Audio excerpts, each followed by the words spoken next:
While the confines of a one-street environment may have once borne some resemblance to everyday Manchester, today it may seem a little removed from modern life. It's a constructed fantasy, and that's all part of the appeal for the thousands of Kiwis who've, over the years, made the pilgrimage to kiss the Coronation Street cobblestones.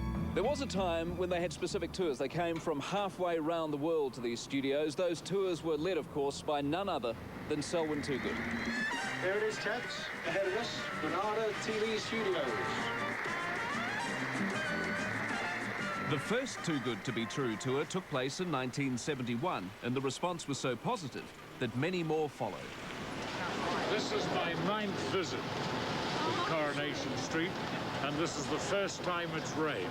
In all previous tours, we've had beautiful weather, and I was able to wear my shorts. His connections on the street made him the ideal guide, and for over a decade, Selwyn accompanied hundreds of eager Kiwi fans on their dream trip.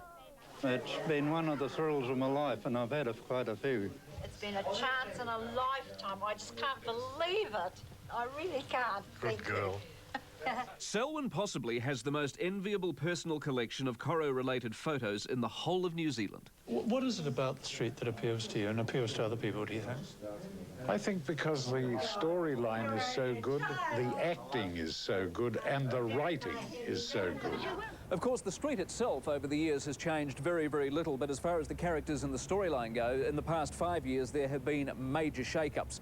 Some people think it's gone too far, but for most New Zealanders, the characters are still real, and we still love them. As the decades went on, the characters changed, the clothing changed, and the situations changed as well too. I mean, look at today, you know, we've got little Sarah Louise, you know, she's hapu, you know, and she's only 13. I doubt whether you would have got that in the 60s. Definitely not, you know. There's never been really any sex scenes. There's never really been... There has been drugs, of course, recently, and I think they have to write that in to survive. And I think they're very clever to write in modern-day things. Otherwise, I think it would have lost a little bit of shine. Coro's got quite saucy and quite raunchy, and some of the old guard have said to me that they're a bit disappointed that it's got a bit down and dirty. Well, I think when it succeeds, all the things that are necessary, the stories, the production values, the acting, the whole structure of it is right. It's all in harmony. I mean, occasionally the writing gets very bad, and when it gets bad, the whole thing starts to fall apart. I think what I like most about Coronation Street is it's reliable. It's always there. I know all the characters, and very often I've been in a strange country, like when I first came to New Zealand, I didn't know anyone, but I could put Coronation Street on and I felt at home. Speaking of home, while some may swear they've heard those two magic words uttered on the show, according to the street's official archives, not once in 40 years has New Zealand ever been mentioned. Which hardly seems fair, since a New Zealander was instrumental in building the street in 1960.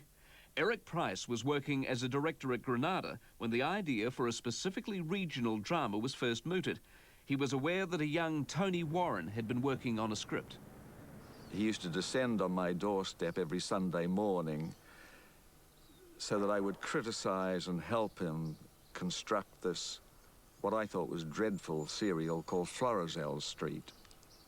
But Tony had been brought up in that area, and he'd been an actor laddie and all those sort of things. And he had a great ear for the idiom, and he knew the characters. So in the end it was decided that, you're right, we'll take one episode, because by this time he had written 12 episodes of it. And in the absence of anything else, we said, all right, well, we'll take one and do a dry run. The problem of doing a regional drama series was that up until that time, all the writers and actors had come from London because that was the base for work. So where the heck do you get writers that have got an ear for the idiom? I mean, who understands an expression, he's gone do lally? Or do you know what the BAP girls are, and ooze for pots and all those expressions? In the same way as, where do you get the actors from? But fortunately in the north there's a very strong repertory movement, which now with the advent of television virtually is dead, but it was very strong up there. So we just went looking for all the casts. The success of Coronation Street undoubtedly is the effort that went in to make it real people in real situations that you could identify with. Remember that this was a regional program made for the region. It didn't envisage it becoming national or international.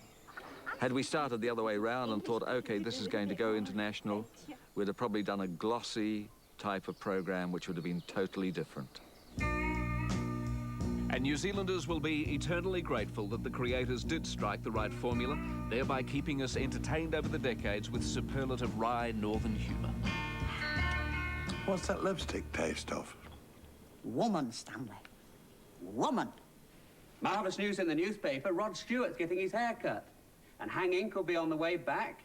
Would have thought your cup of joy was full. Oh, stop being sarky. Don't become you. I'm not being sarky, it was genuine amazement. You do this like this. Yeah. Now you put in the number of the B&B. Right. Press that. Then when you want to ring Vera, you just press 1 and send. Hey, it works. I've got the answer machine. Yeah. Saves time when you're having a heart attack. There is no doubt about it, we have always loved the idiosyncrasies and the eccentricities of this wonderful street. And we've always had this connection. Kiwis have always had this connection, as 40 years ago, one of us helped create the street. In the year 2000, another one of us helps keep the street alive. Nick Melmholt recently landed the job of script editor on Coro, right in the hub of creation. Well, collectively, the writers have, well, all the influence, really. There's the occasional sort of veto from up on high, you know, corporate producer sort of thing. But no, it all gets decided sort of in this room. What's your poison, Audrey? I'll have a small G&T, Fred, please. And a scotch and thread, Natalie, love. Kiwi slang is one thing, but how easy is it to grasp the vagaries of the northern vernacular? There certainly is a sort of a unique kind of poetry, the way people talk here. And I've had to get used to how that looks on paper and how that translates to, you know, how the characters are talking. But having watched Coronation Street on and off for, you know, 20, 30 years, it was already sort of half in my brain anyway. And just what does the Kiwi currently closest to it all think is the key to Coro's continuing success? There's a group of very talented people here that work very hard, making sure they're not ripping the audience off, and they don't. And if you had any hopes of getting your hooks in out of Hewitt, you'd best forget them.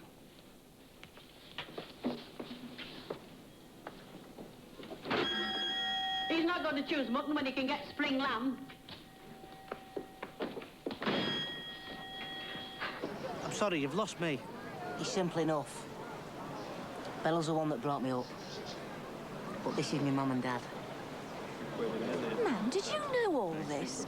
Of course. You didn't tell anyone? Discretion, as you know, girl, is my middle name. This is hardly traditional. Excuse me, David Bailey. Are you here to take pictures or to pick fault? So get on with it! All of that history, all the people and all the characters and all the things that have happened over the years, it is so much a part of our lives. We love it. But you know, the good thing is, they love us too. I just want to say hello to everybody in New Zealand and all the Coronation Street fans. I think it's about 2 years ago that Mark, my husband, Alan Bradley, and I came over with Helen and with Thelma. We had the most wonderful time. We made the most wonderful friends. And we knew how popular the street was, and we bless you for that. Hello, New Zealand. It's good to know that you're with us on our 40th anniversary of Coronation Street. Let's hope we get another 40 years and you stay with us then. Thank you for watching. Thank you very much for watching New Zealand. It's been 40 wonderful years, and I promise you the next 40 years are going to be even better, so keep watching. Well, it's lovely speaking to you in New Zealand. I know we're 40 years old. I feel it actually at times, but I really can't believe when I look back and think that 40 years have gone. I gather you've been watching for about 36 of those 40 years, and you're about 6 months behind, so you're pretty well up with us. New Zealand, 40th anniversary, it's fantastic. Thank you very much for watching and supporting the show over the years. Everybody in New Zealand, thank you so much for your support over the last, I think, 36 years you've had it for. And watch all the 40th stuff, it's going to be fantastic, and everybody's worked really hard on it, and I hope you enjoy it. Hello, New Zealand. My name is Kevin Kennedy, and I play Curly Watts. It's our 40th anniversary, and I really, really hope you enjoy all the goodies and the surprises we've got for you over the next period of episodes. And love New Zealand. Love to come back anytime. Hello, New Zealand. I'm Barbara Knox. I play Rita. I came to New Zealand a few years ago. I had a fabulous time. I loved it. And I'm glad to hear that you still love Coronation Street. Humbada, humbada. No, I'm only joking. A message to all New Zealand. Thanks for watching, basically. Yeah, thanks for keeping us in your top 10 for yeah, because if you wasn't there, then we wouldn't have been in the top 10, wouldn't we? Yeah. And for the letters some people send us as well, all the way from New Zealand. Thank you for We get a lot of fan mail from New Zealand, so it's obviously quite big in New Zealand, and I hope you all received your photos signed by ourselves. Again, thanks for watching, and keep watching. Cheers. Thank you very much. Hello, New Zealand, and it's great to be a part of Coronation Street as it comes into its 40th year. Keep watching. Take care, and when you celebrate our 40th anniversary, maybe I'll see you again then. I know. We wish everybody in New Zealand a happy Christmas. A very happy Christmas. Enjoy yourself. Have a drink for us, because we'll be having one for you. Cheers. Cheers.